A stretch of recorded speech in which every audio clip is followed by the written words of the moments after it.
chosen one. Pause right here. Heaven has paused everything around you so that this message can find you in this exact moment.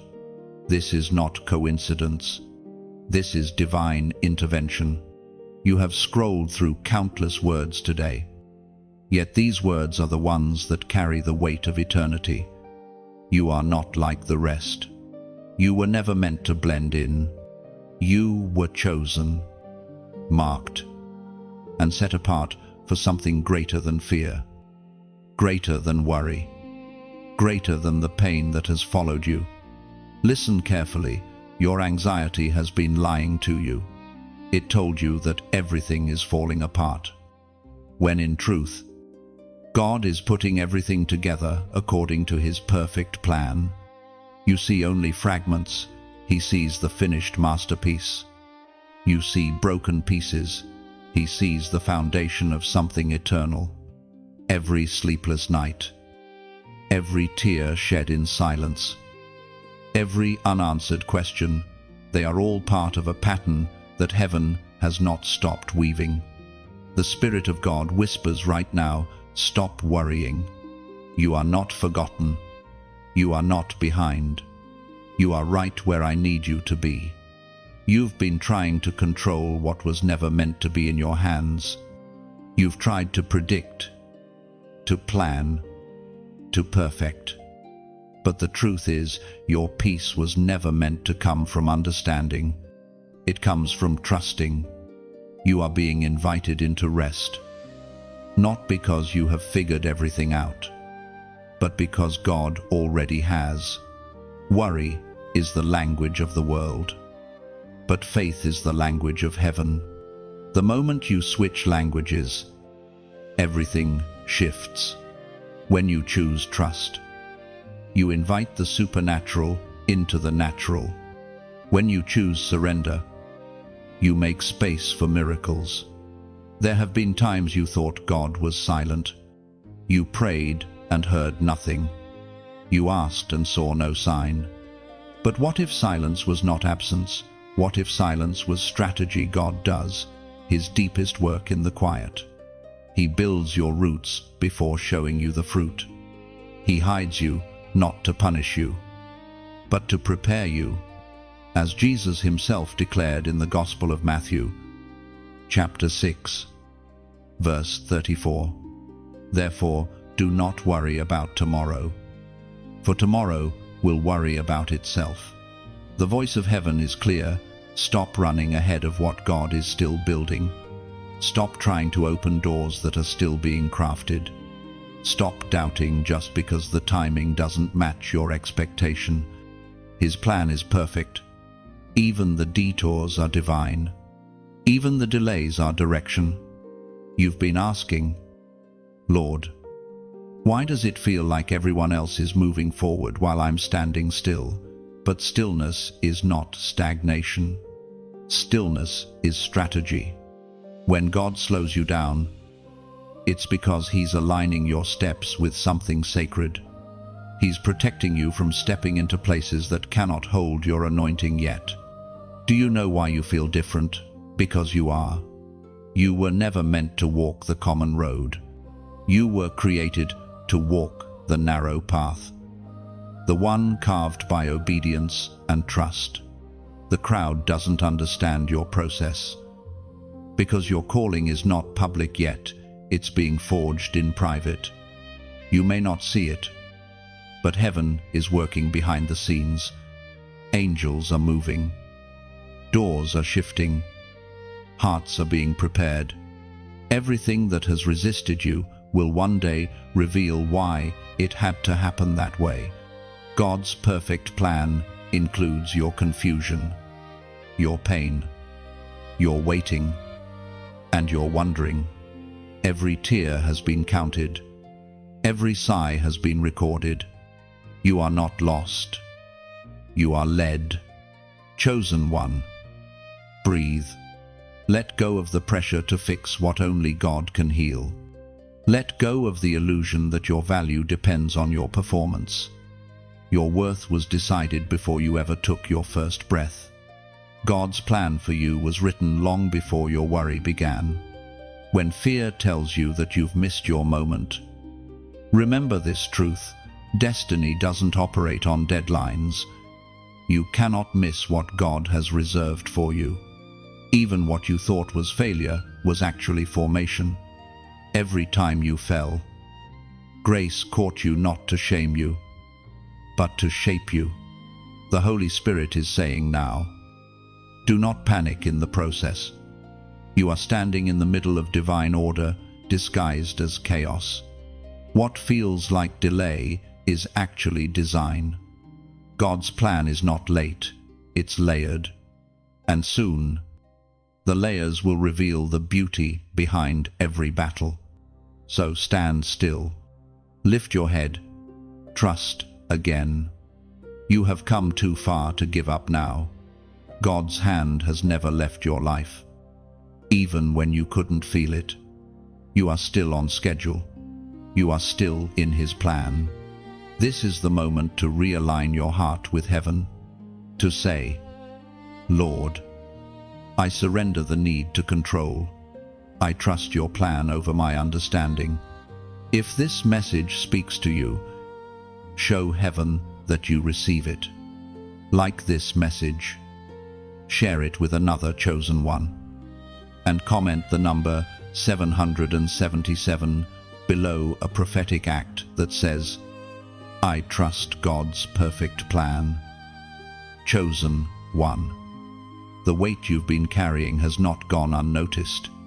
Heaven has watched you struggle under burdens that were never meant to be yours. You've been trying to hold it all together, your family, your future, your faith, as if the universe depended on your strength. But the truth is, you were never designed to carry everything alone. You were designed to walk in partnership with the one who created you. There are moments you lie awake at night, staring into the dark, whispering prayers that feel like they vanish into silence. The thoughts race. What if I'm not enough? What if things never change? What if I fail again? You replay mistakes, revisit memories, and re-feel pain that was supposed to be healed by now. Yet even there, in that midnight heaviness, God is closer than your own breath. He sees you when you're pretending to be strong for everyone else. He knows the mask you wear just to make it through another day. But beneath the brave face, beneath the busy schedule, there's a soul crying for release. You're tired, not just in your body, but in your spirit. The weight is invisible to others, but heaven sees every ounce. Beloved, you've been taught to survive, but now God is teaching you to surrender. Survival says, I can handle it. Surrender says, God, I give it to you. The difference between the two is the difference between exhaustion and peace.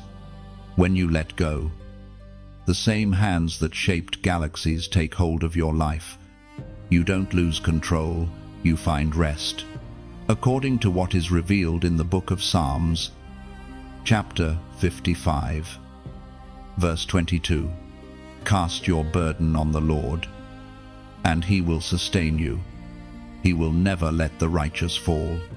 You see, the problem isn't the weight itself, it's who's carrying it.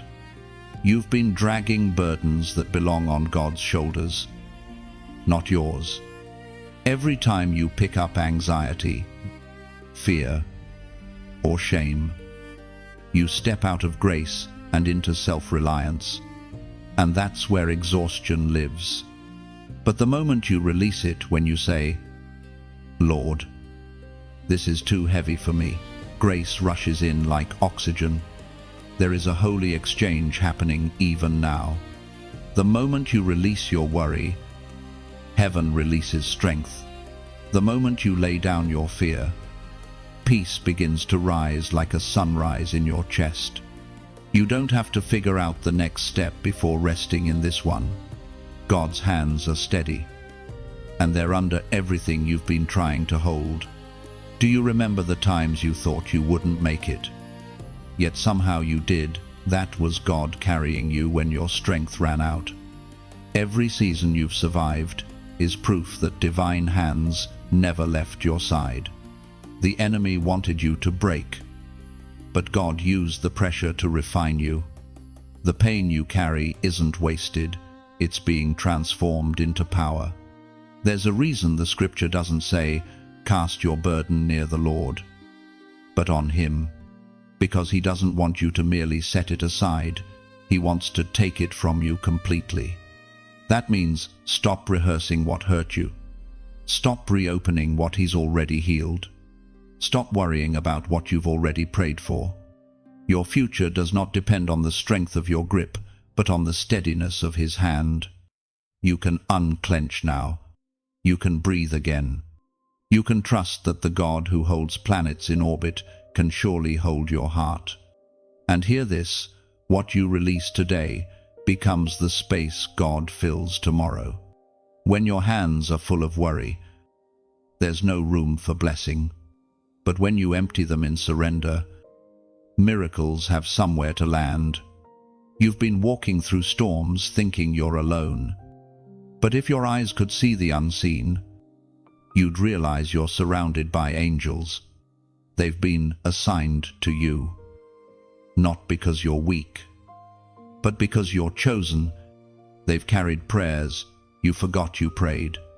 They've guarded roads you didn't even know were dangerous.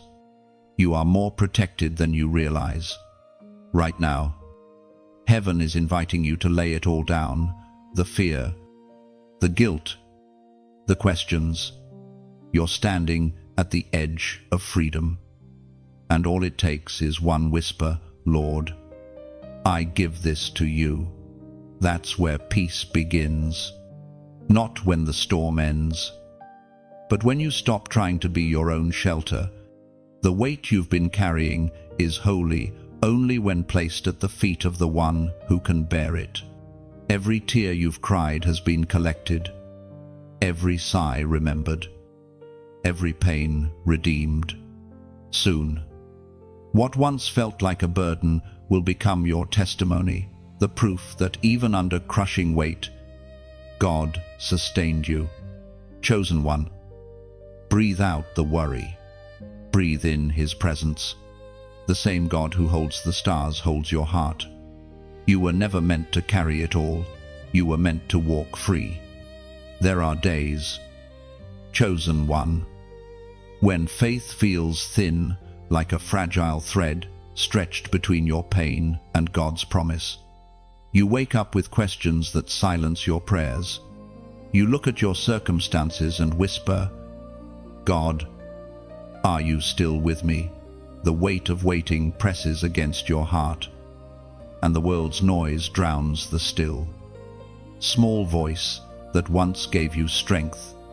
And yet, even when your faith trembles, it does not break, because fragile faith is still faith. God never demanded perfection from you, only persistence. He honors even the smallest whisper that says, "I still believe." We are reminded through the writings of David in the Psalms. Chapter 34, verse 18, "The Lord is close to the brokenhearted and saves those who are crushed in spirit." This verse is not a gentle suggestion, it's a revelation. It tells you that your brokenness is not a barrier to God's presence, but an invitation for it.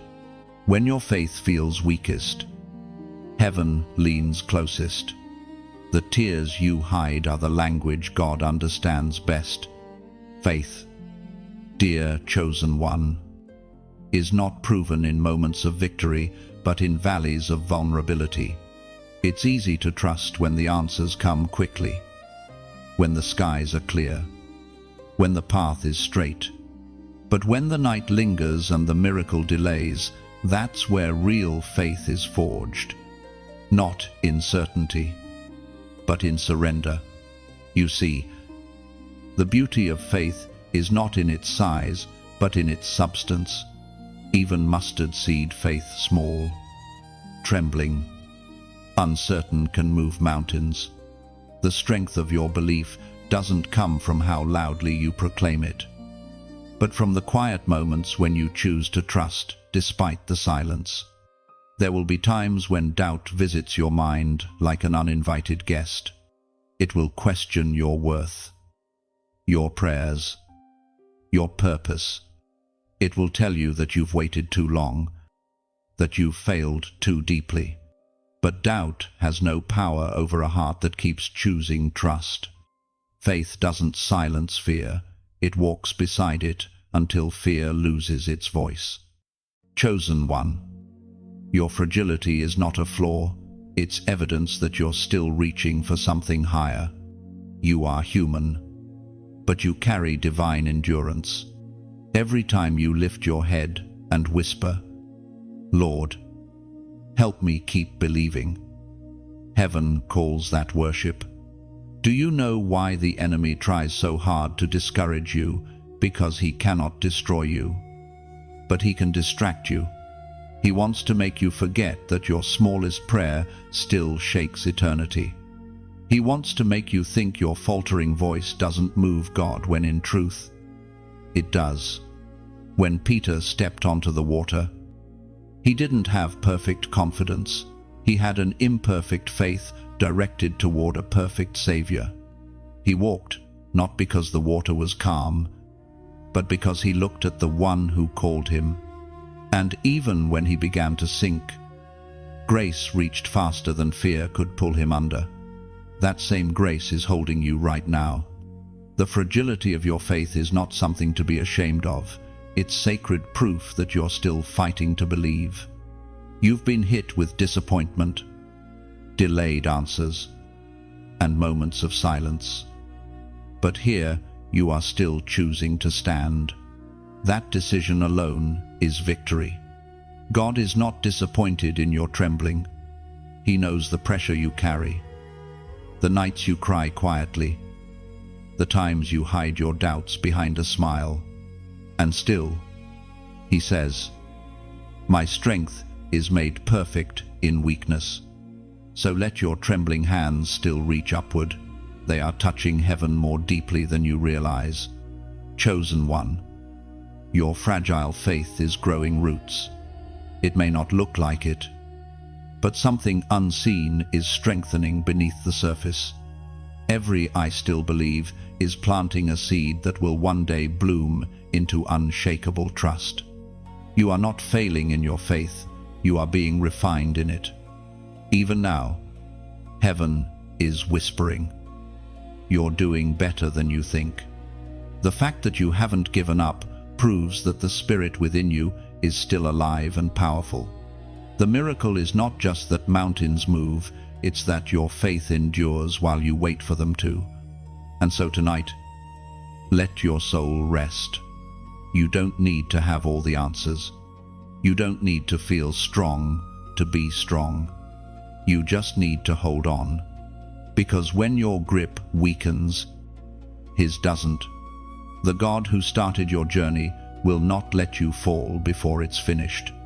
If this word touches your heart, type "Faith still stands."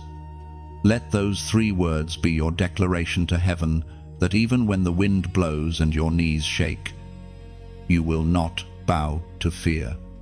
You will stand in the tension between believing and breaking, trusting that the God who carried you through yesterday is already in your tomorrow.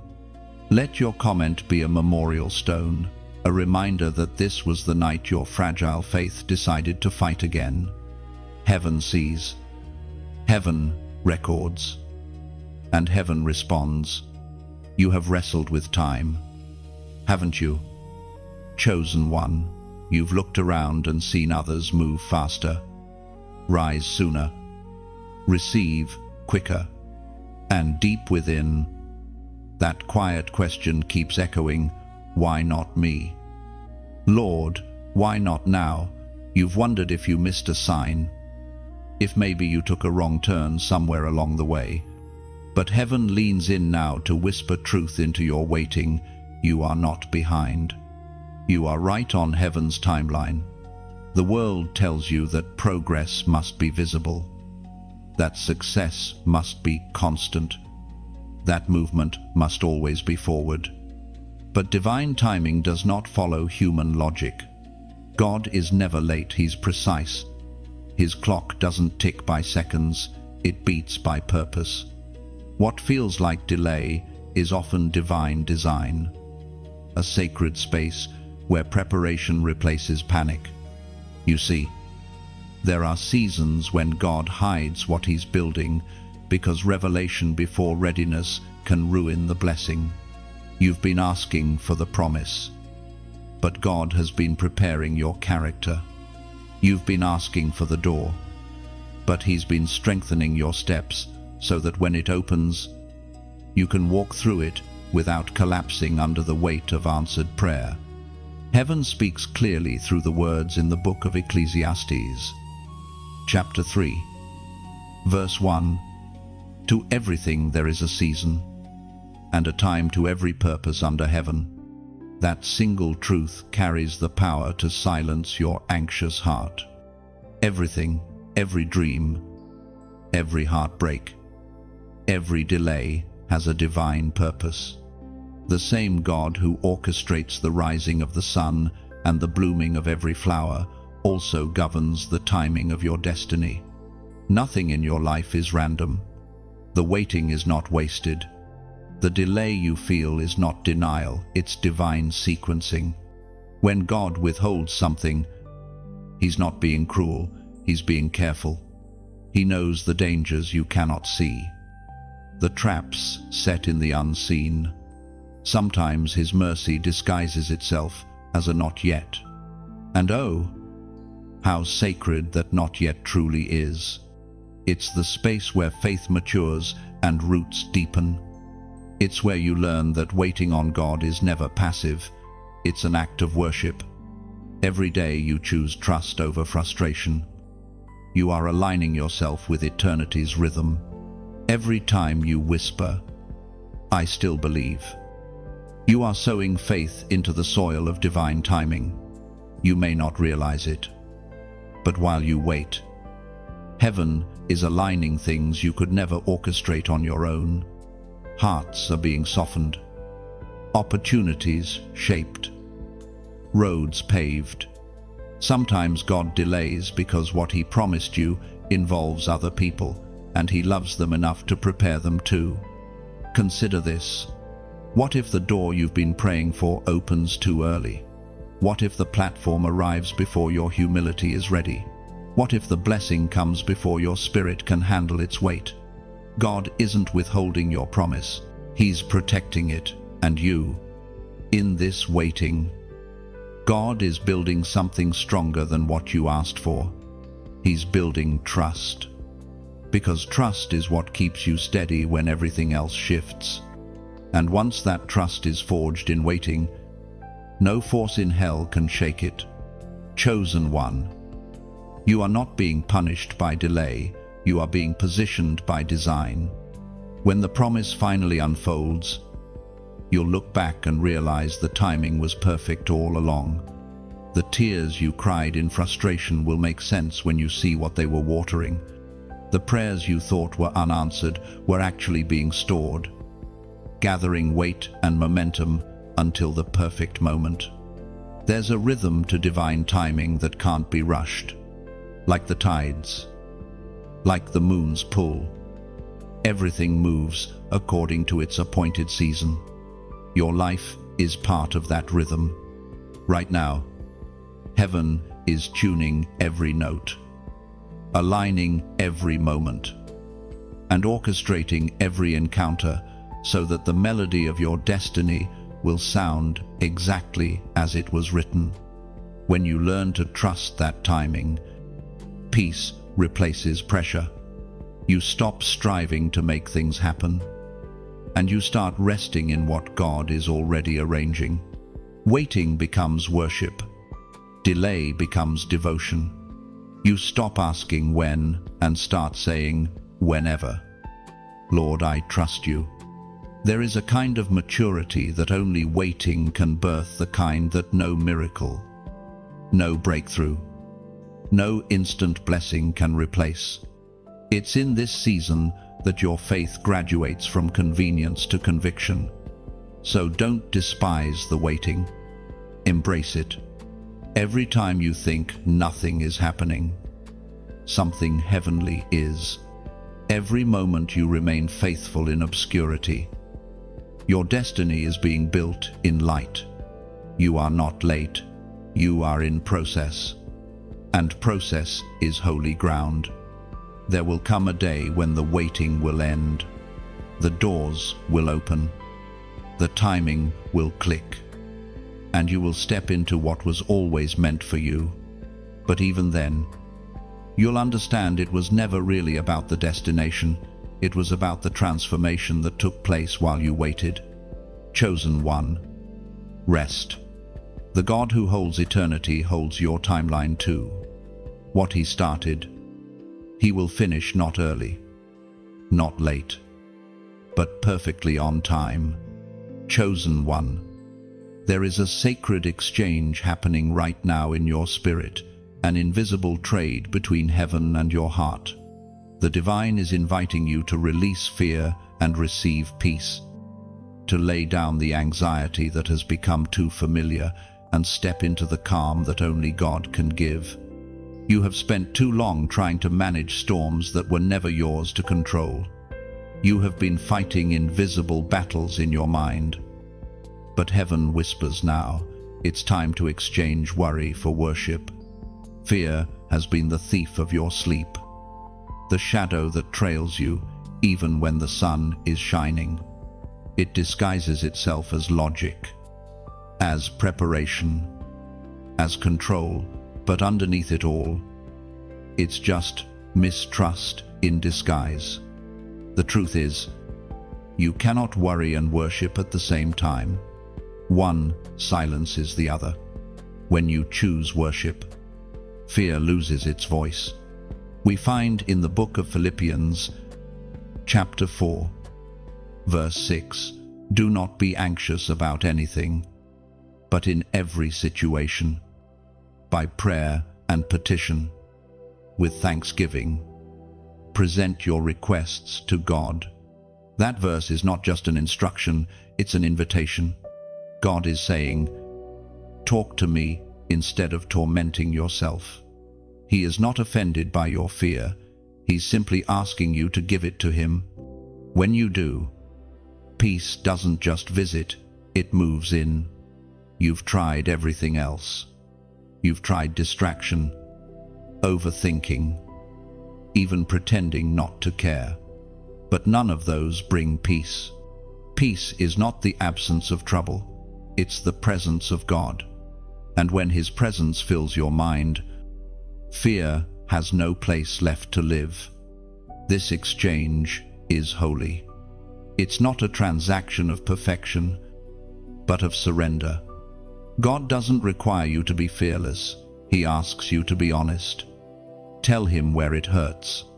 Tell him what scares you. Tell him what you can't control. The moment you do, he begins to replace the weight of fear with the warmth of his peace. You were not designed to live in tension. You were designed to live in trust. Every time you cling to fear, you drain your strength. But every time you choose peace, you invite divine strength to flow through you. It's not weakness to rest, it's warfare. Because peace is not passive, it's powerful. It confuses the enemy. It silences lies. It reminds darkness that you belong to light. Chosen one. This is your moment to release. Close your eyes and breathe. Let go of the what-ifs. The world may be shaking, but the foundation beneath you, God's plan, cannot be moved. Every anxious thought that tells you it's out of control is met with heaven's reply, I am still in control. When you give God your fear, he doesn't just remove it, he transforms it. The very thing that once paralyzed you becomes the testimony that sets others free. You will look back and say, that storm taught me how to trust. There's something powerful that happens when you begin to speak peace over your own life. Say it aloud, peace. Be still. The same words Jesus spoke to calm the sea now calm the waves within you. You carry that same authority. You don't wait for calm to arrive, you declare it into existence. And while you stand in this sacred stillness, I want to speak to your heart with sincerity. If this message is touching something deep within you, let it be a reminder that you are not walking this journey alone. There are others like you, other chosen ones across the world, learning to trade fear for faith, learning to rest instead of react. If these words bring you peace, let them flow beyond you. Share them not as promotion, but as ministry. Someone out there is one message away from hope. Someone scrolling right now needs to know that God still trades anxiety for peace. When you like, when you share, when you subscribe, it's not about numbers, it's about connection. It's about spreading light in a world that's drowning in noise. Every act of engagement becomes an echo of truth that God still speaks, that hope still breathes, that peace is still possible. Let your presence here be a declaration that you stand for peace, for purpose, for divine timing, that you choose to be a vessel of calm in a chaotic world. Every time you help these words reach another heart, you become a part of the mission heaven started long before you arrived here. You were chosen for more than survival. You were chosen to live in peace so radiant that others are drawn to its light. Let that peace become your testimony, your weapon, your crown. And when fear tries to return, you'll know what to do. You'll remember this exchange, this holy trade between your worry and His peace. Because once you've tasted divine calm, nothing else will satisfy your spirit. So walk forward, not with clenched fists, but with open hands. Let peace be your proof that you trust His plan. You are no longer defined by what you fear, you are defined by what you've surrendered. The greatest battle, chosen one, is not the one around you, it's the one within your mind.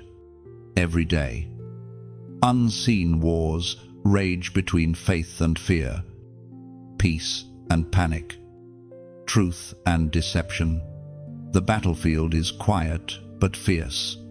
It's not your circumstances that break you, it's the thoughts that whisper, you won't make it.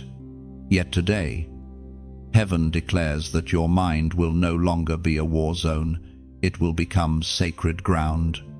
The enemy doesn't have to destroy your life, he only needs to disturb your thoughts. He knows if he can capture your focus, he can drain your strength. That's why he sends lies wrapped in logic, thoughts that sound reasonable but contradict God's truth. You've heard them before. You're not enough. You missed your chance. God has forgotten you. But these are not facts. They are fiery darts meant to distract you from destiny. It was proclaimed in the second letter to Timothy, chapter 1, verse 7, "For God has not given us a spirit of fear, but of power, of love, and of a sound mind." That verse is not just comfort, it's a command. Heaven is reminding you that your mind was never designed to be ruled by fear. You have been given divine authority over your own thoughts. Every anxious idea, every intrusive doubt, every lie that tells you you'll fail, they all bow to the truth of who you are in Christ. You are not the thoughts that pass through your mind. You are the soul that chooses which ones to believe. And today, you choose differently. You choose truth. You choose peace. You choose to silence the storm with the same voice that once called chaos into order. When you wake up and your mind races toward worry, pause and breathe. You are not obligated to think every thought that appears. Some are traps, some are tests, and some are simply noise meant to drown out the whisper of God. The moment you recognize the difference, you begin to win the battle. This war in your mind is not a punishment, it's training. Every time you resist a lie, your spirit grows stronger. Every time you replace fear with scripture, heaven takes notice. The strength being built inside you right now will carry you into your next season. You are learning to think like a warrior of light. Chosen one. Your mind is a garden. Whatever you water will grow. If you feed it worry, anxiety will bloom. But if you feed it the word, peace will flourish. That is why renewing your mind is not a one-time act, it's a daily choice. The more you meditate on truth, the less room there is for torment. When darkness whispers, "You can't do this," respond with what heaven says, "I can do all things through Christ who strengthens me." When fear says, "You'll fail again," remind yourself that failure is not final when grace is present. When doubt says, "You're forgotten," whisper back, "My name is written on his hands." The transformation of your mind doesn't happen overnight.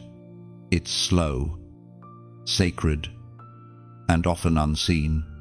But one day, you'll look back and realize the voices that once screamed now only whisper, and even those whispers no longer control you. That is the mark of victory.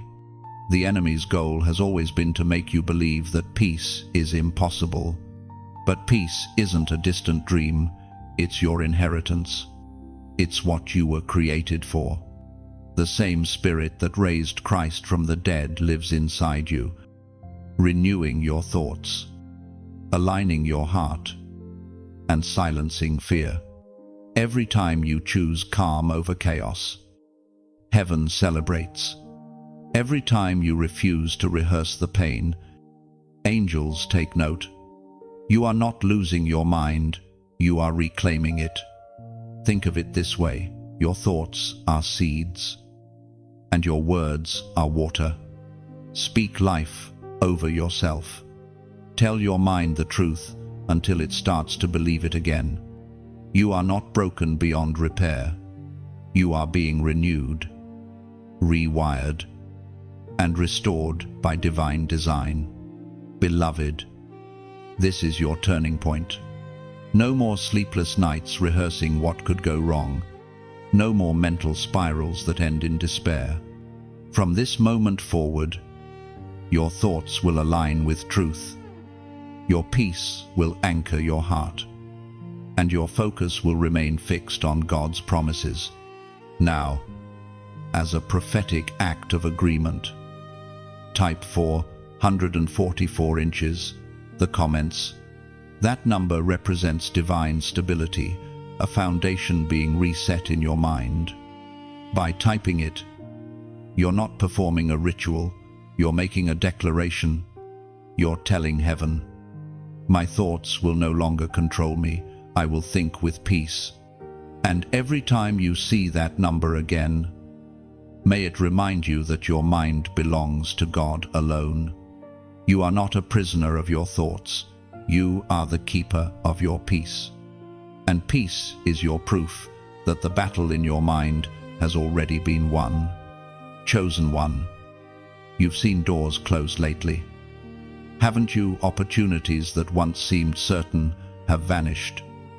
People who once supported you have gone silent. And paths you thought were paved suddenly disappeared into fog. You've looked at those moments and wondered, did I do something wrong? But heaven whispers now, no. Child, the door closed because I love you. Every shut door carries divine intention. God is not punishing you, He is protecting you. Sometimes, He withholds what you want to preserve what you need. The doors you begged to stay open may have led to exhaustion, distraction, or detour. What you saw as loss was really a shield mercy disguised as disappointment. There are seasons when God must break your plans to keep your purpose intact. He lets certain opportunities fall apart because they cannot hold the weight of your calling. Some places are too small for the anointing you carry. Some people cannot go where you are going. So, when doors close, it is not rejection, it is redirection, as was spoken in the sacred texts of old. In the book of Revelation, chapter 3, verse 8, "Behold, I have set before you an open door which no one is able to shut." That is God's promise. Not every door, but the right door will open, and no power in heaven or hell will be able to close it. You do not need to chase what is closed. You need only walk toward what is destined. Sometimes God lets the wrong doors close so that you don't mistake counterfeit comfort for divine calling. You may not see it now, but those rejections have saved you from rooms that would have suffocated your light. There are places where your name was mentioned but never meant to stay. There are plans you prayed for that would have led to emptiness. God saw the ending before you even began. And in mercy, He said, "No." You have to understand, His no is not denial, it's direction. His silence is not absence, it's strategy. If He has closed a door, it means there is a better one waiting, not just different, but divine. There is a strange peace that comes when you stop trying to reopen what God has sealed. You stop replaying what went wrong. Stop analyzing the reasons. Stop questioning your worth. Instead, you rest in the truth that the author of time knows how to order your steps. Sometimes, it's not about what you've done, but about where you're meant to be. God knows when to move you from one chapter to another, even if you're still holding on to the last line. He won't let you stay in places that cannot handle the version of you He's shaping. Every closed door has prepared you for discernment. You've learned that not every opportunity is from heaven, not every invitation carries favor, and not every open path leads to peace. The closed ones have taught you to listen, to wait, and to trust. Do you remember the times when doors slammed shut and you thought it was the end, and yet, months or years later, you looked back and whispered, "Thank you, Lord, for not letting that happen"? That's the revelation of hindsight, the holy realization that His hand was guiding even when it felt like it was blocking. Sometimes, God must let the ground beneath you shift so that you stop clinging to temporary things. Closed doors are heaven's way of keeping your destiny pure. They are not punishment, they are purification. God is not trying to take from you, He's making room for something greater. Right now, there are things being rearranged behind the scenes. You may not see the pattern yet, but one day you'll understand that every detour was protection, every delay was instruction, and every disappointment was direction. The path that looked uncertain was actually the road home to purpose. Chosen one. Let peace settle where panic used to live. You do not need to force what God has finished. If the door is closed, let it stay closed. The same hand that shut it will open another one that leads to your true assignment. You will walk through it not as the same person who once begged for entrance, but as the one who has learned that closed doors are sacred. They are not barriers, they are blessings in disguise. The waiting hallway between doors is not a place of punishment, it's the place where God renews your strength, refines your vision, and reminds you who you are. You were never meant to stand weeping before what ended. You were meant to turn and step forward into what's next. The next door will not require striving. It will swing open effortlessly because it was written for you. Until then, rest in the knowing if it closed. It was not meant to contain the glory you carry. Chosen one, you've stepped into the kind of silence that humbles the heart and tests the spirit. The air feels still. Prayers seem to linger unanswered, and time itself feels stretched thin. Yet within this quiet, heaven is not absent, it is actively at work. What you call delay, heaven calls design. What feels like stillness is actually a holy rearrangement, a quiet orchestration that only eternity can fully explain. You have mistaken silence for inaction, but silence has always been one of God's most powerful tools. The stillness before the shift is not a void, it's a womb. It's where unseen things begin to take form, where roots grow deep before branches ever reach the sky. You think nothing is happening because you cannot hear the noise of progress. But growth rarely announces itself.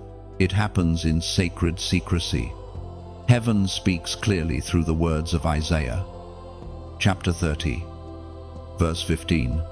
In returning and rest you shall be saved.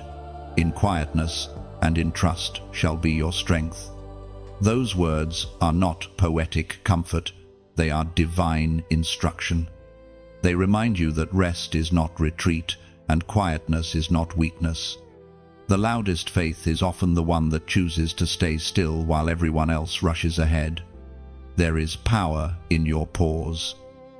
Chosen one, you are learning the strength of stillness, the kind that doesn't chase, doesn't panic, doesn't beg, but simply trusts that God is moving even when the world is not. You are in a divine in-between, that fragile space where what was has ended, but what will be has not yet begun. It's uncomfortable, because the human heart craves clarity. You want to know what's next, to see what's coming. But faith grows best when sight is gone. This season of silence is not God ignoring you, it's God inviting you to deeper intimacy, to learn the rhythm of His unseen hand. In stillness, God resets your pace.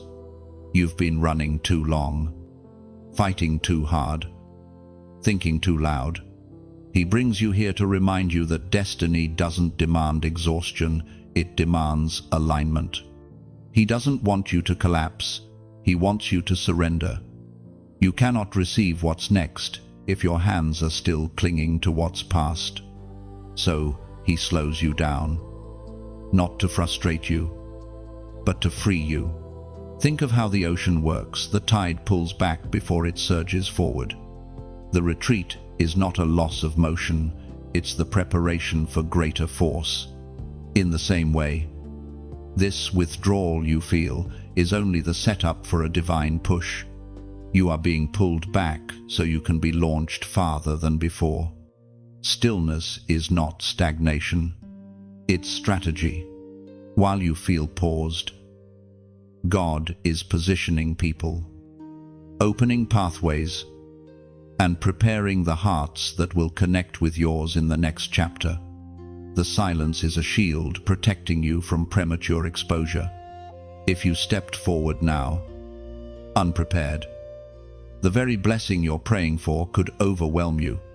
So, heaven holds you close in quietness, strengthening your foundation until it's strong enough to hold what's coming. In the stillness, God is teaching you to hear differently. When the noise fades, the whisper becomes audible. He speaks not in thunder, but in subtleties through scripture, through rest, through the quiet conviction that tells you, stay, wait, trust. This waiting is not passive, it's powerful. It's worship without words. Chosen one, when you learn to be still, you begin to see how little control you ever needed. The fear that drove you begins to dissolve, replaced by an unfamiliar but liberating peace.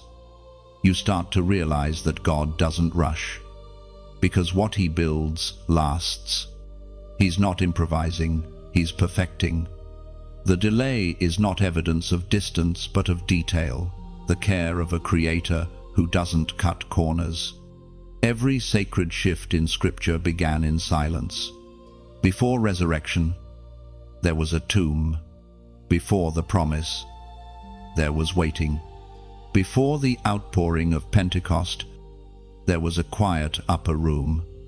The pattern of heaven has never changed: silence before manifestation, rest before revelation. You are standing in that same space now. What you feel as a pause is actually a prelude. Something divine is aligning beyond what your senses can comprehend. The pieces are moving, the timing is ripening. The very silence that unnerves you is the sound of heaven building something permanent. You do not need to fill this quiet with noise. Let it stretch you. Let it shape you. Let it strip away the need to perform. The God who spoke galaxies into existence is speaking your next season into motion, but He's doing it in whispers that only still hearts can hear. So breathe deeply. Chosen one, do not rush what is sacred. Every second of this silence is holy. The stillness before the shift is proof that God's hand is steady on your story. The same hand that began the work is now refining it in quiet brilliance. Soon enough, the stillness will give way to movement. What was hidden will unfold. What was quiet will burst into song. And when it does, you'll understand the silence was not punishment, it was preparation. The waiting was not wasted, it was the womb of your becoming. So remain still. Keep your heart soft. Trust the unseen. The shift is coming not because you demanded it, but because you allowed the silence to do its holy work. Chosen one. Faith that walks on water has never been about certainty. It has always been about courage. You were not called to remain seated in the safety of the familiar. You were called to step into the unknown and prove that your trust in God is greater than your fear of falling. The journey of faith was never meant to make sense to logic. It was designed to make room for miracles. You see, God doesn't wait for perfect confidence before calling you forward. He calls you while your knees still tremble. He whispers, "Come," into the chaos. Not because the storm has stopped, but because His presence has entered it. He doesn't calm the water first. He asks you to walk on it. And when you take that step, heaven leans closer. The angels hold their breath, watching courage rise in you like dawn breaking through clouds. Each tremble becomes testimony. Each heartbeat a hymn of trust. You are proving, not to God, but to yourself, that faith was never about certainty, it was about surrender. The voice of God thundered in the Gospel of Matthew, chapter 14, verse 29. "Come," He said. Then Peter got down out of the boat, walked on water toward Jesus. That single word, "come," is still echoing through time, reaching you right now. Heaven is not asking you to figure out how the water will hold you. It is asking you to trust the one who walks upon it. Every miracle begins with one trembling step of obedience. Faith has never been about the absence of fear. It's about moving forward in spite of it. Peter didn't wait for confidence to appear. He stepped out because he heard the call. And when he began to sink, Jesus did not condemn him. He reached out immediately. That is the nature of grace. It doesn't stand at a distance waiting for perfection. It meets you in your hesitation and pulls you higher. You, too, have heard that call before. maybe not through thunder or dreams, but through quiet conviction, that gentle stirring in your heart that says, "It's time." Perhaps God has been asking you to step out in faith, to start something, to forgive someone, to believe again after disappointment and fear, like the wind, has tried to convince you to stay in the boat. But hear this clearly: the safety of the boat cannot compare to the wonder of walking with Jesus. The familiar feels secure, but it will never satisfy. You were made for deep waters, for a faith that defies what others call impossible. Every time you choose obedience over understanding, heaven moves on your behalf. Don't be afraid of sinking, because even sinking in obedience is safer than standing still in disobedience. Peter's short fall still led to a divine encounter. And even in your mistakes, God's hand will find you. The fear of falling has no power against the grace that never lets go. The wind may howl, the waves may rise, but the water beneath your feet is not stronger than the word that sustains it. You walk not by sight, not by logic, but by the same authority that spoke creation into being.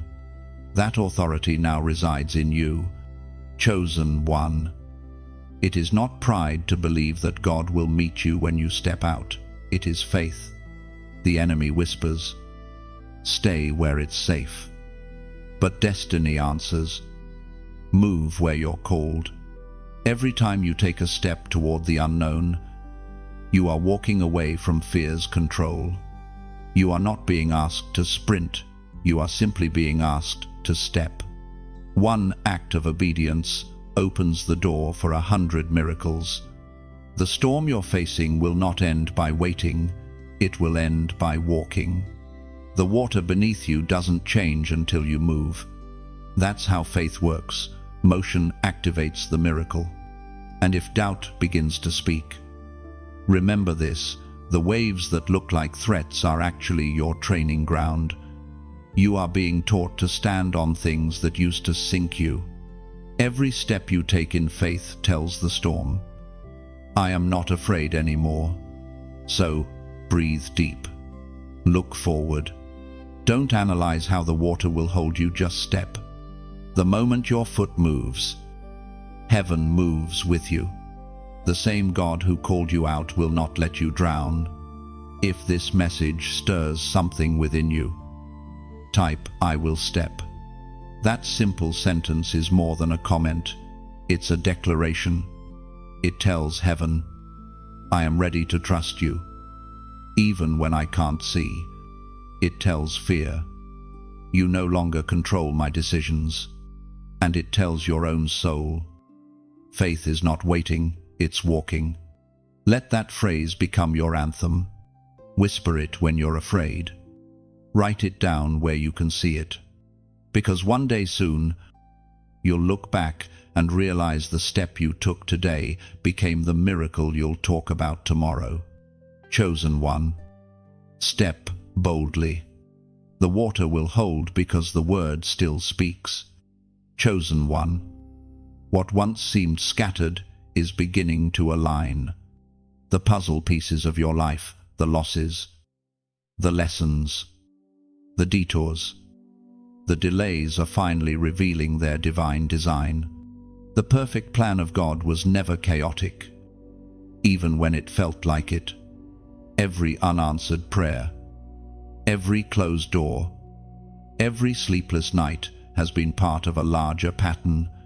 What you called confusion, heaven called construction. You see, God's plan is not fragile, it's layered. Sometimes you can only understand the earlier layers once the later ones unfold. What hurt you yesterday becomes what heals you tomorrow. What felt like failure becomes the foundation of wisdom. Nothing has been wasted. Nothing has been lost. God has been weaving purpose through every thread of pain, as was spoken in the sacred texts of old. In the book of Romans, chapter 8, verse 28. And we know that in all things God works for the good of those who love him, called to his purpose. That verse is more than comfort. It is the blueprint of your destiny. All things, not just the good ones, not just the victories, but the heartbreaks, the betrayals, the long seasons of silence, all things are being orchestrated into harmony. Even the moments you wished had never happened are working for your good. You may not see the pattern yet, but heaven has never lost the thread. God's hand has been steady even in your storms. When you felt forgotten, you were actually being positioned. When you felt delayed, you were being developed. The plan has always been perfect. It just wasn't visible. Think back for a moment to the times you thought you were lost, only to realize later that God had been steering you all along. Every detour kept you from disaster. Every no protected you from something smaller than what you were meant for. The perfect plan didn't break you, it built you. Chosen one. Divine plans rarely feel divine while they're unfolding. They feel heavy, uncertain, confusing. But heaven is not obligated to explain, only to fulfill. You are not called to understand the plan, you are called to trust the planner. Every delay has purpose. Every waiting season has weight. God is not improvising, he is intentional. You are not wandering, you are being guided. The path that felt crooked is actually straight when seen from eternity's perspective. There is a moment coming, and it is closer than you think, when you will see the pattern clearly. When the very things that once made you weep will make you worship. You'll look back and realize if one thing had gone differently, you wouldn't be standing where you are now. That's how precise God's plan is. So don't resent the process. The very pressure you want to escape is the tool that's shaping your destiny. The pain that once humbled you is preparing you to carry greater peace. The silence that once frustrated you is training you to listen beyond noise. Chosen one.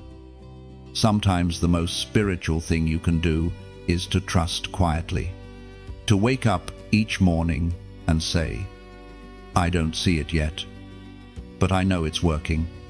That statement alone shakes the gates of hell, because it declares that your faith isn't based on what you see, but on who you know. You are stepping into a season of unveiling. What was hidden is about to be revealed. The threads of your past, the tears of your journey, the prayers you whispered, all of them are coming together to display God's glory through your story. This is not coincidence, this is orchestration. When others doubted, God stayed faithful. When you lost strength, His grace carried you. The fact that you're still standing is proof that His plan has never failed. You were never disqualified, only delayed until the perfect moment. And now, heaven invites you to stand in awe of the plan that has been forming all along. Breathe it in. This peace you feel right now is the echo of divine timing. The same God who began the work is completing it in ways you never expected. If these words reach deep into your soul, let them also reach others. When you like, share, or subscribe, you aren't promoting content, you are spreading light. Somewhere out there, another weary heart is questioning God's plan, wondering if it's still working. Your simple action could be the moment heaven uses to remind them, yes, it still is. This isn't about numbers or platforms, it's about obedience. It's about partnership with heaven's message. Every share becomes a seed of hope. Every like an echo of faith. Every subscription a commitment to keep growing in the truth that God's plan is still unfolding perfectly. You are part of something eternal, a network of chosen ones across nations, hearts connected by divine timing, all learning the same sacred truth: nothing is wasted, and the plan is still perfect. So keep walking, keep trusting, and when you can't trace his hand, trust his heart. For even now, the perfect plan of God continues to unfold steady, beautiful, unstoppable. Chosen one, you have walked through shadows, through questions, through seasons where the silence of heaven felt deafening. You've prayed until your voice trembled, believed until belief itself hurt. And yet at times it seemed as though God had turned his face away. But listen now, for this truth comes from the depths of divine love. You were never forsaken. In the hidden places where no one saw your tears, God was there. When the prayers felt unanswered, he was answering in ways unseen. When you felt abandoned, he was actually surrounding you. Even in your lowest valley, his presence never withdrew. What felt like distance was disguise. What seemed like absence was affection that protected you from things you didn't yet understand. We are reminded through the writings of David in the Psalms, chapter 23, verse 4. Even though I walk through the valley of the shadow of death, I will fear no evil. For you are with me, your rod and your staff. They comfort me. That is not poetry alone, it is promise. God's nearness is not proven by feeling, it's proven by faith. The valley doesn't mean he's gone, it means he's guiding. Shadows only exist where light is present. You were never in darkness alone. His light simply shifted behind you to lead from another angle. You see, the enemy's strategy has always been isolation, to convince you that you've been left behind, to make you forget that Emmanuel means God with us.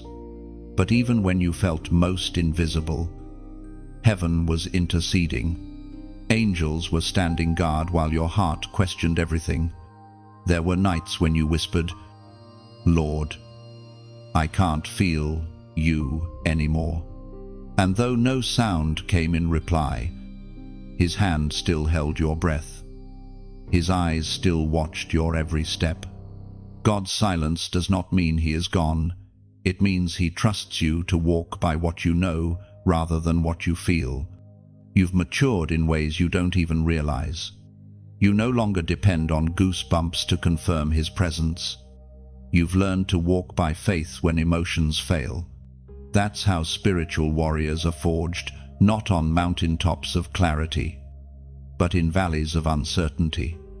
Think of Joseph in the pit, Elijah in the wilderness, or Jesus in Gethsemane. All of them faced silence before glory. The valley has never been punishment, it has always been preparation. The God who hid himself did so not to distance you, but to deepen you. Chosen one, you are learning something rare, the faith that survives silence. It's one thing to praise God when miracles are visible. It's another to trust him when nothing makes sense. The second kind of faith moves heaven. The second kind of faith terrifies darkness, because it cannot be manipulated by circumstance. There were moments you thought you'd reached the end, yet somehow grace carried you. You walked through storms you thought would sink you, but every step you took was held by invisible strength. That strength was not yours, it was him. Beneath you, beside you, within you. He was in the conversation that comforted you when you least expected it. He was in the song that played at the exact moment your tears fell. He was in the stranger's kindness, the quiet sunrise, the gentle nudge that told you, keep going. Those were not coincidences, they were breadcrumbs of divine presence. Even now, the same presence surrounds you. God has never withdrawn his love, He's simply teaching you to sense him in new ways. What used to come through loud miracles now arrives through still whispers. What used to be external assurance has become internal knowing. That's what maturity in the spirit looks like, learning to trust the silence as much as the sound. Your valley has built strength that no mountain could. You've learned resilience, compassion, empathy. You've become the kind of person who understands pain deeply enough to comfort others in theirs. That is why God allowed it not to crush you, but to crown you with understanding. When people look at you and see peace in your eyes, they won't know the nights you almost gave up. But heaven knows. Heaven saw the tears, the battles, the prayers whispered through clenched teeth, and every one of them was gathered, counted, and remembered. None were wasted. The valley doesn't end in despair, it ends in revelation. You will rise from it not the same, but stronger, softer, more radiant. The presence that once felt distant will soon feel overwhelming again, not because it has returned, but because your awareness of it has deepened. One day soon, you'll look back and realize that God was never more present than when you thought he was silent. That's the paradox of love divine. It sometimes hides to heal. Chosen one. This is your reminder. You were never walking alone. Every step, every sigh, every shadow was held by the same love that spoke the stars into being. And now, that love surrounds you still steady, patient, eternal. You are coming out of this valley. The same hand that guided you through will lift you up to the mountain again. And when you stand there, the air clear and the light bright, you will whisper through tears of gratitude, "He was with me the whole time." Chosen one. The waiting room of heaven is not a place of punishment. It is the place where faith learns how to breathe. You have been sitting between promise and fulfillment, between prophecy and manifestation. And though it feels endless, heaven has not forgotten your name. The silence is not neglect, it is nurture. God has been shaping your heart to carry the weight of the promise you prayed for. You see, waiting is not wasted time. It's divine strategy. It's where your strength is refined and your spirit is tested. Waiting exposes what your heart truly trusts. Anyone can praise when the answer arrives, but it takes a rare faith to worship while waiting. The waiting room is holy because it separates those who seek his hand from those who seek his heart. As the prophet wrote in the scroll of Habakkuk, chapter 2, verse 3, "For the vision is yet for an appointed time, though it delay. Wait for it, it will surely come. It will not delay." That ancient truth still speaks to you now. The promise hasn't disappeared, it's simply maturing in the soil of divine timing. The appointed time hasn't changed, you're just being prepared for it. God never rushes growth, because premature blessings become burdens. You are being shaped so that what you receive doesn't destroy you, but displays his glory through you. The waiting room is a classroom. Every day you remain faithful. You are learning spiritual patience, the kind that doesn't crumble under delay. You are learning to be content with stillness, to trust that heaven moves even when earth seems still. Waiting purifies motives, strengthens faith, and teaches surrender. It may not feel like it, but you are changing in the waiting. Your perspective is shifting from frustration to faith, from anxiety to awareness. You're beginning to see that the delay isn't rejection, it's refinement. God is using this season to remove everything in you that can't survive where you're going. There's a reason why the butterfly doesn't emerge until its wings are ready. The cocoon feels confining, but it's the only place strong wings are born. Likewise, your waiting place may feel restrictive, but it's building endurance. What looks like limitation is actually preparation.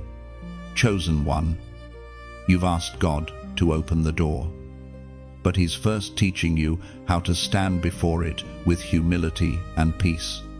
He's aligning your spirit to match the magnitude of the promise. Every time you whisper, "I still trust you," heaven writes it down as worship. You've been faithful in the small things, praying when you saw no progress, giving when you had little, believing when you felt empty. Those hidden acts of obedience are shaping the foundation for your public breakthrough. Nothing you've done in faith will go unnoticed. Do you remember when Abraham waited decades for his promise? When Joseph waited in prison for his dream to make sense? When Hannah wept year after year for her prayer to be fulfilled? Every one of them discovered this truth: the longer the wait, the greater the testimony. And so it shall be for you. What's being written in your story is not delay, it's depth. You are not stuck, you are being strengthened. You are not forgotten, you are being formed. You are not late, you are right on heaven's schedule. The waiting room is where miracles incubate. The longer the seed stays underground, the stronger the harvest becomes. You are about to witness that strength in your own life. Soon, what has been unseen will break through in full bloom. And you will say, "Now I understand why it took so long." But for now, don't despise the process. Don't wish away the quiet. Let the waiting make you wise, not weary. Let patience become your posture and peace become your proof. Because when the moment arrives, you'll realize it wasn't that God was slow, but that He was precise. Every tear shed in this waiting has watered something divine. Every day you chose hope over despair. You built an altar of faith that heaven honors. The time is coming when the waiting will end, and the fulfillment will arrive so suddenly that you will weep not from sorrow, but from awe. Chosen one, you are closer than you think. What's been promised is on its way, not delayed, not denied, but delivered at the exact second heaven declares, now. And as a prophetic act of faith, type 555 inches, the comments below. This number symbolizes divine grace and transition the movement from waiting to walking in fulfillment. When you write it, let it not be superstition, but a declaration. You are saying, "I trust God's timing. I am ready to receive." Let your comment become your covenant with heaven, that you will not rush what is sacred, that you will rest until it's ready. Every moment you've waited has been counted. Every sigh has been sacred. And when the appointed time arrives, you'll know not 1 second was wasted. Chosen one, there are promises hovering over your life that time cannot touch and circumstance cannot cancel. They are words spoken from eternity, sealed by the breath of God Himself. You may have doubted them in the dark, wondered if you heard correctly, or feared that too much time has passed, but heaven whispers now, the promise still stands. Every word God has ever spoken over you still carries power. It does not fade with years or weaken under pressure. His voice does not return empty. It always accomplishes what it was sent to do.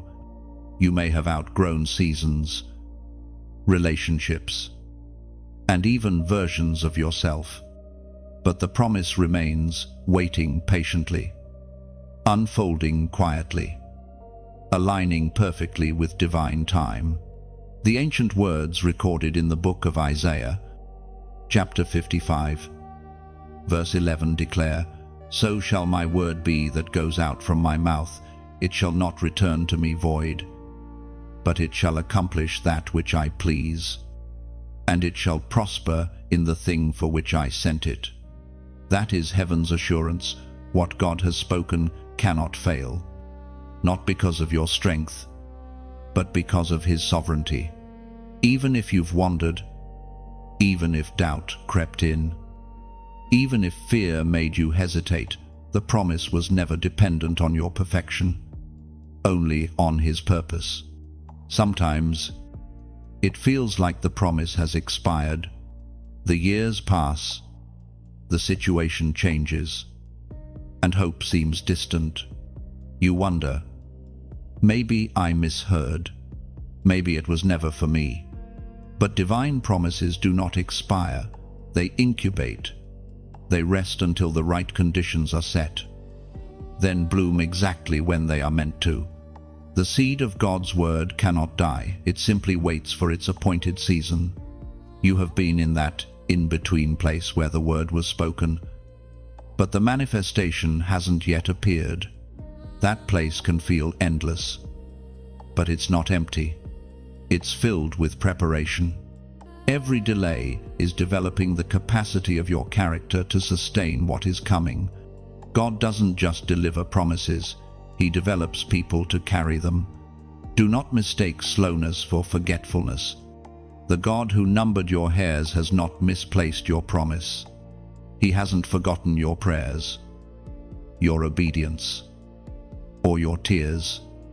Every time you revisited that word in your heart and whispered, "Lord, I still believe," heaven recorded it as faithfulness. Look back over your life, you'll see glimpses of that promise already at work. Little confirmations, subtle alignments, divine coincidences that are not coincidences at all. God has been threading fulfillment through moments you barely noticed. You thought the promise was waiting for you, but it's been pursuing you all along. There's a divine principle at play when God speaks. Creation begins to rearrange itself to agree with His word. Even when you see nothing moving, heaven is orchestrating behind the scenes. What looks stagnant in the natural is shifting in the spiritual. Chosen one. The promise cannot die because it was born in eternity. It doesn't live by time, it lives by truth. When God spoke over you, He considered every detour, every disappointment, every delay, and still declared, "It shall be." His word factored in your humanity before it ever left His mouth. That's why grace sustains what fear cannot destroy. You are standing on sacred ground, the threshold of fulfillment. The ache in your heart, the stirring in your spirit, that unexplainable restlessness, it's not frustration, it's confirmation. Heaven is preparing you for manifestation. You can feel it because the word inside you is alive, pressing against the walls of time, ready to break forth. But hear this, the fulfillment of the promise will not look like what you imagined. It will be better, wiser, deeper. God is too precise to repeat your expectation. He will exceed it. What you thought you lost will return transformed. What you thought was over will resurrect in greater glory. When the promise comes to pass, it won't just bless you, it will bless others through you. That's how God works. He turns personal prophecy into collective purpose. Your testimony will ignite faith in those still waiting.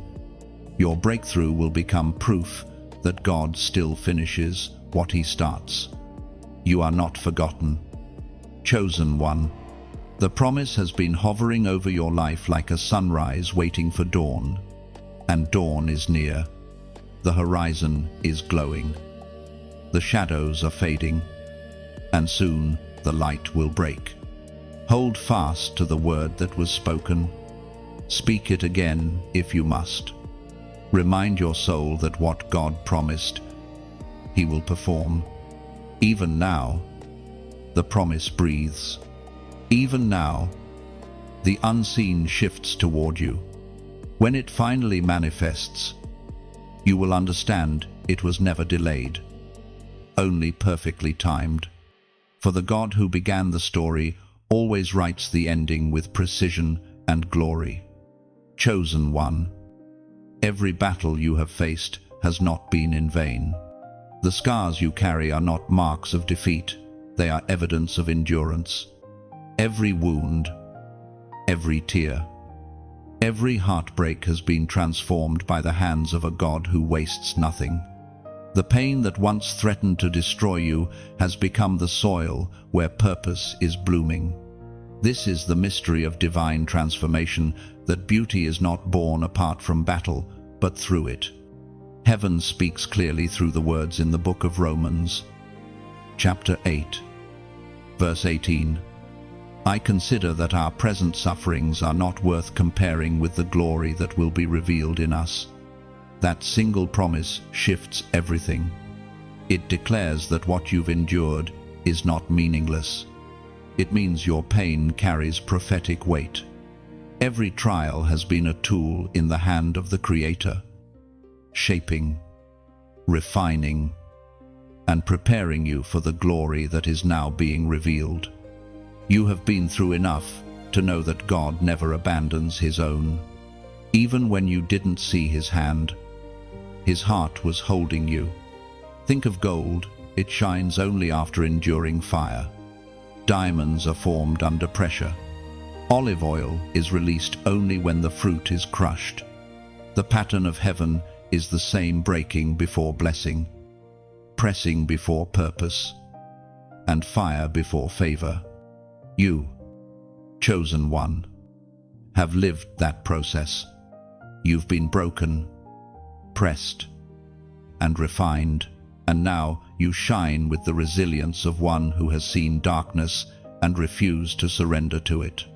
There were seasons when the battle seemed unbearable, nights when you whispered, "Lord, I can't take another step." Yet somehow, grace found you. Strength rose when it shouldn't have. Peace appeared in the middle of chaos. That's because every battle you fought wasn't just yours. Heaven fought alongside you. Angels stood where you could not stand. The Spirit interceded when you had no words left to pray. What looked like destruction was actually divine construction. God was dismantling false foundations so He could rebuild you on truth. The shaking you felt wasn't meant to harm you. It was meant to remove what couldn't stay. The relationships that fell apart, the opportunities that crumbled, the plans that failed. They weren't punishments. They were pruning. And pruning is never cruelty, it's care. The gardener knows exactly what to cut so that fruit can flourish.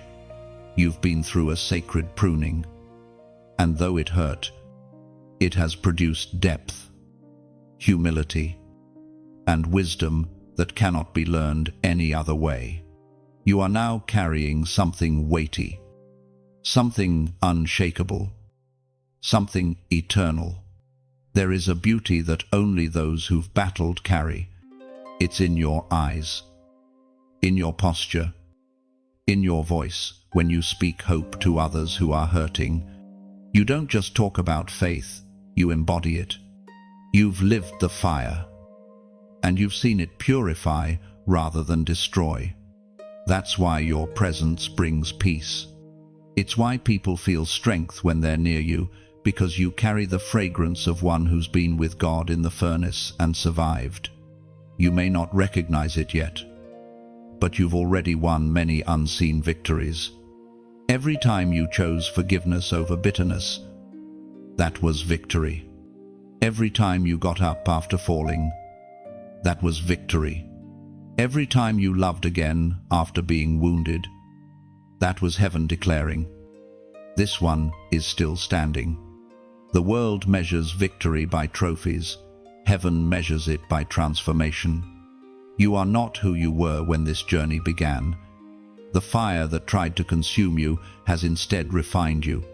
The tears that once represented sorrow now represent strength. You are walking proof that God brings resurrection out of ruin. Chosen one. The beauty from your battle is not temporary, it's eternal. It's carving empathy into your heart, authority into your spirit, and wisdom into your words. You now carry the kind of understanding that cannot be taught, it can only be lived. That is why your next season will not resemble your last. You've passed through the fire, and you've come out gold. The same people who doubted your survival will soon witness your revival. The same places that saw your pain will see your purpose. What was once your breaking point will become your launching pad. You are not emerging empty. You are rising radiant, crowned with experience and grace.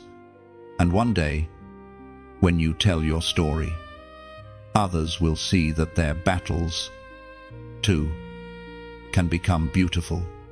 Your scars will speak louder than sermons, because they'll testify of a God who can turn ashes into crowns and mourning into dancing.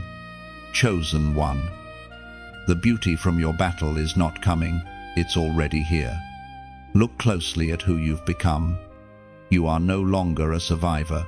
You are a sign that grace wins every time. Chosen one. You have carried the weight of worry for so long that peace almost feels foreign. But heaven is declaring tonight, your crown is not made of fear, it's forged from peace.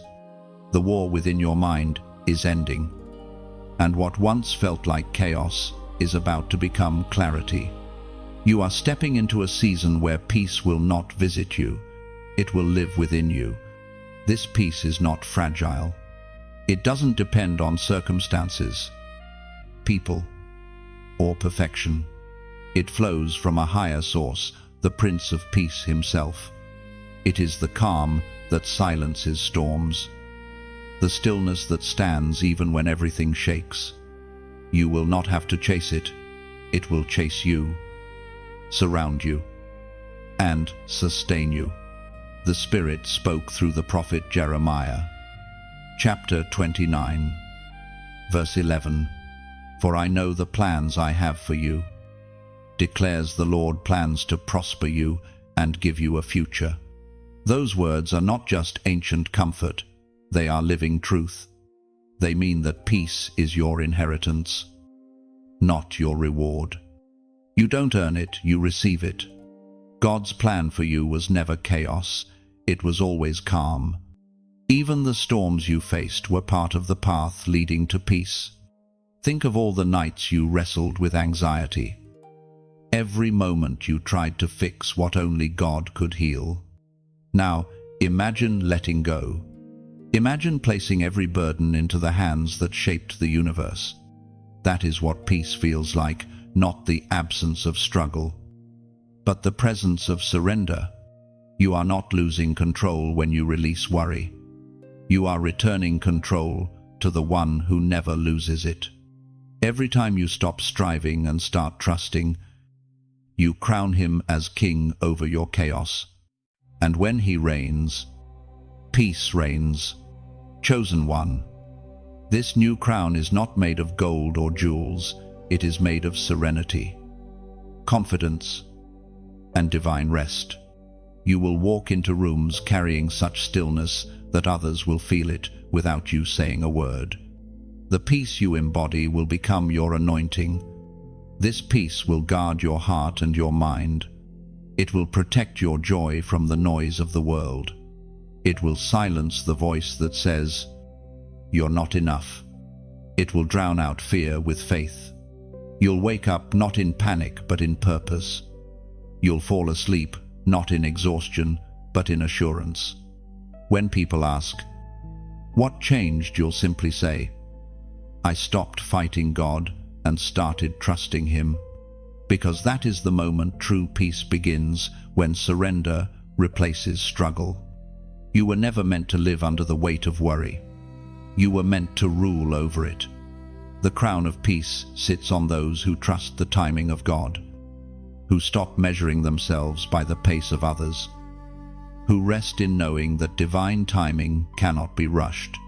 This peace is not passive. It's powerful. It doesn't ignore reality, it redefines it.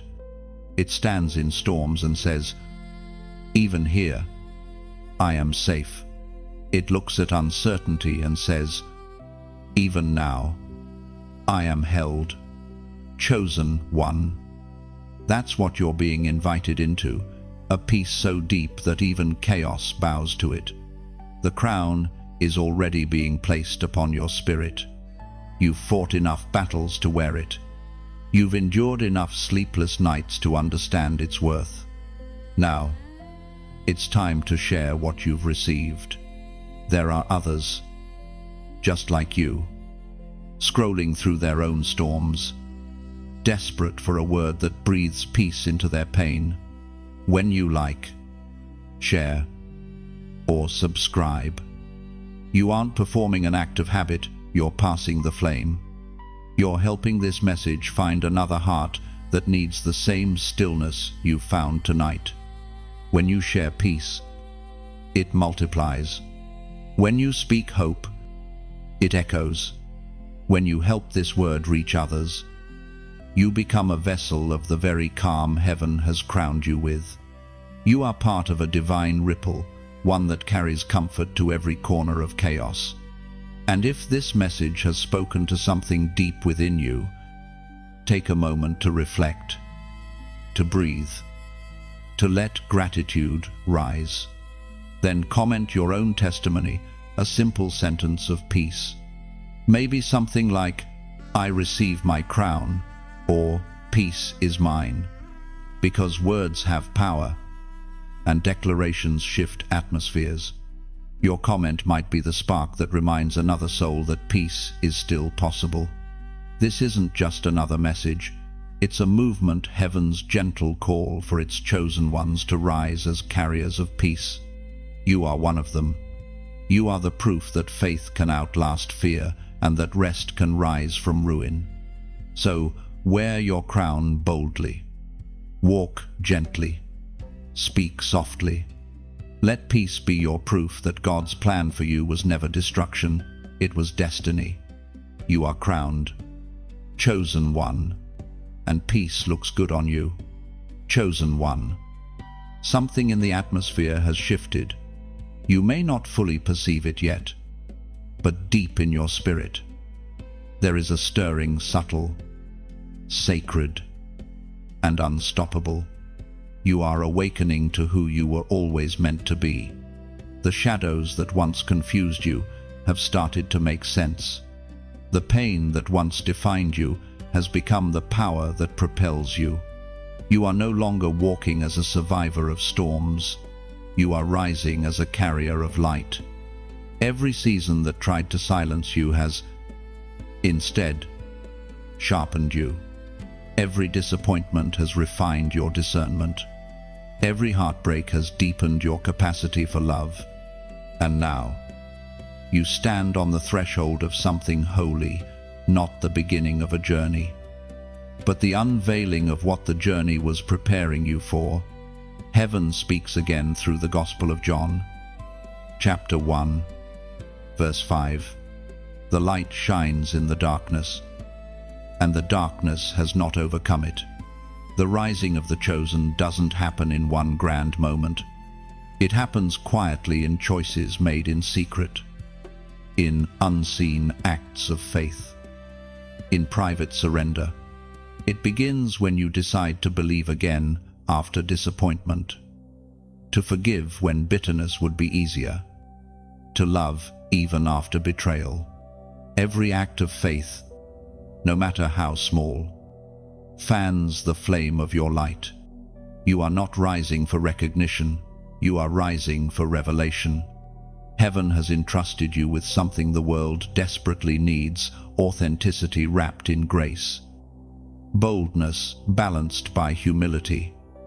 Truth spoken through tenderness. The world doesn't need more noise, it needs more light. And you, chosen one, are that light. This awakening you feel isn't pride, it's purpose. It's the realization that you are part of something larger, something eternal. You are not a random soul wandering through life. You are a divine appointment walking the earth. Every step you take carries weight in the unseen. Every word you speak echoes in eternity. The rising of the chosen is never about fame or platform. It's about presence, about showing up in the fullness of who God made you to be. The world changes not when you try to shine brighter than others, but when you allow your light to burn true. Light does not compete, it simply reveals. There are people you will never meet who will still be touched by your obedience. A kind word, a prayer whispered, a smile offered at the right moment. These small gestures ripple into eternity.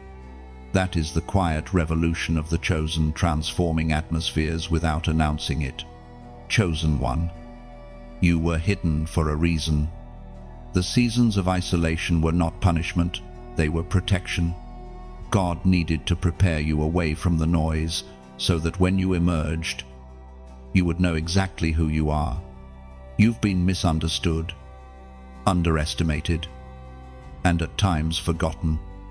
But all of it was necessary. The hidden years built depth. They gave you the kind of strength that doesn't need applause to keep going. You have learned that real authority doesn't come from status, it comes from surrender. The more you yielded to God, the more power He placed within you. Now that power flows quietly through your peace, your patience, and your unwavering faith. The rising of the chosen is the quiet sound of chains breaking. It's the moment your spirit decides it will no longer live small.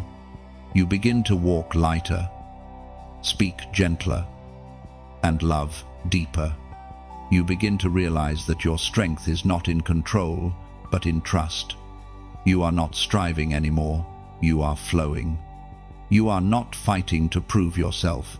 You are simply being who you already are, chosen, called, and crowned. This is the generation of those who carry light without arrogance, faith without fear, compassion without compromise. You are one of them, a flame in the dark, a reflection of divine courage in a world addicted to confusion. Your rising is not for your comfort, but for the liberation of others. And make no mistake, the darkness will try again. It always does. But this time, you will not fear it, because you have learned that darkness cannot overpower light. It can only expose its brilliance. You don't need to fight for your place anymore. You are the place where heaven meets earth. Chosen one, rise gently, rise faithfully. Rise not as one desperate to prove something, but as one who finally remembers who they are. The light in you was never borrowed, it was born in you. It is your inheritance. It is your identity. And now, as it shines without restraint, it will call forth light in others too. You are part of something divine, a movement of quiet brilliance that is illuminating the world, one heart at a time. So walk in that light. Speak from that light. Love from that light. For the rising of the chosen is not coming, it has already begun. And you are living proof. Chosen one. Everything you have walked through has led you here to this quiet moment of revelation, where the tapestry of your journey finally makes sense. You may not have seen it as it unfolded, but now you begin to understand that every turn, every delay, every unanswered prayer was a thread woven into something perfect. The completion of God's plan was never in question, it was only a matter of time. This is the season when divine purpose comes full circle. You are standing in the fulfillment of promises that were whispered long ago. even before you had the faith to believe them. The same hand that guided you through storms is the one now lifting you into peace. You have not been walking in circles. You have been walking in a spiral each season, bringing you closer to the center of your destiny. It was proclaimed in the book of Philippians, chapter 1, verse 6, "He who began a good work in you will carry it on to completion until the day of Christ Jesus." That is heaven's declaration over you, what God started. He will finish. He is not the author of half-written stories.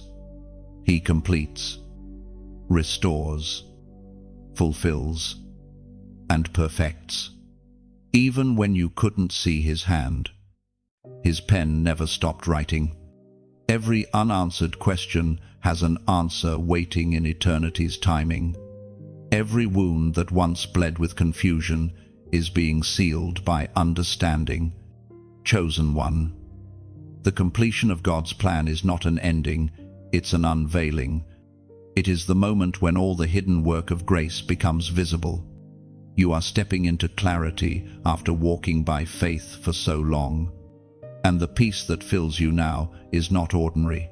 It's the peace that comes from knowing that heaven never lost control. There were times you thought you had wandered too far, that your mistakes had altered the map of your destiny. But God's plan is not fragile, it is redemptive. He knew every detour you would take and still designed a route that leads you home. You never left his story, you only took the scenic path back to grace. All the waiting has not been wasted. The years of confusion, the valleys of silence, the seasons of stretching, they have all served a purpose. They built endurance in you, humility in you, wisdom in you. You can now see that what once felt like loss was actually love in disguise. The perfection of God's plan is not in its ease, but in its outcome. He never promised the road would be smooth. He promised his presence would never leave you. And now, looking back, you see the fingerprints of divinity on every page. Even the pain had purpose. Even the pauses carried meaning. You are the evidence that God finishes what he starts. You are the living proof that grace is stronger than guilt, that purpose outlasts pain, that faith can rebuild anything broken. The completion of his plan in your life does not mean you have arrived, it means you have become. This is the point where your story shifts from survival to significance. You are no longer defined by what you endured, but by what you have emerged as. The trials that once made you weep now make you wise. The seasons that drained you have become the foundation for the life you are stepping into. Chosen one. God's plan is perfect, not because it avoided pain, but because it transformed it. The same fire that once refined you will now illuminate others. You will carry peace into chaos, hope into hopeless places, light into dark corners. Your testimony will not sound like tragedy, it will sound like triumph whispered through tears.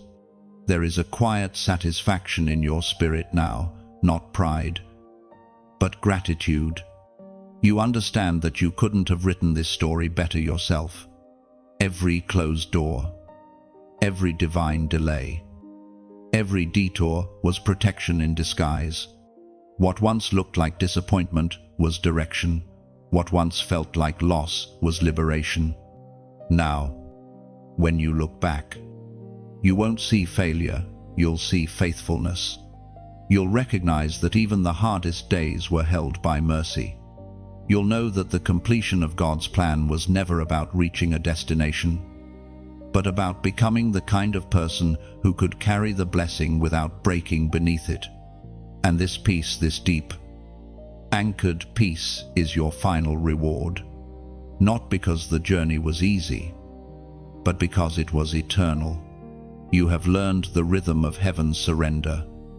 Trust, wait, rise, and shine.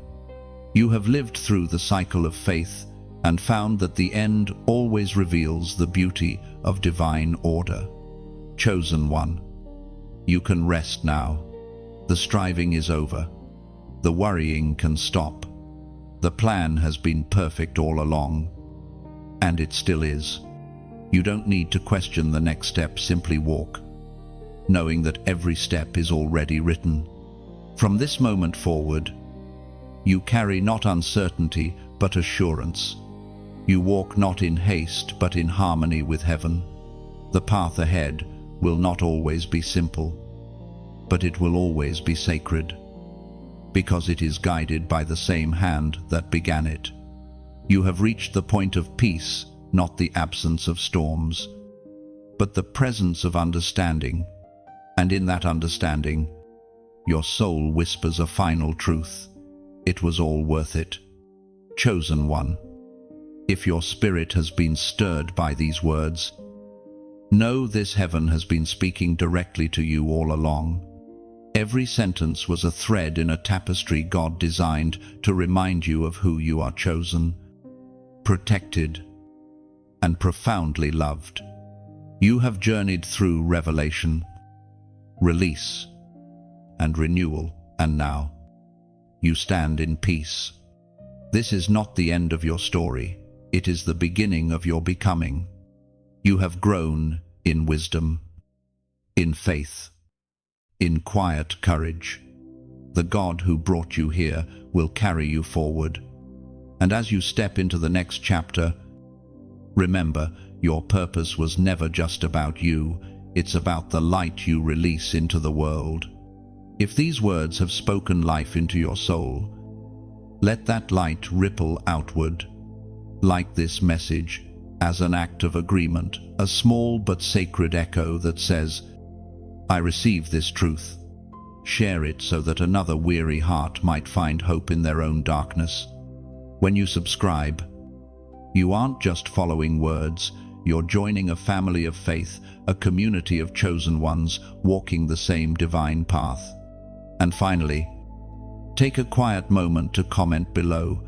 Write what peace feels like to you right now. Maybe it's a single word, a phrase, a prayer. Let your words become part of this living testimony. Someone will read your comment and realize they are not alone. Heaven smiles when hope is shared.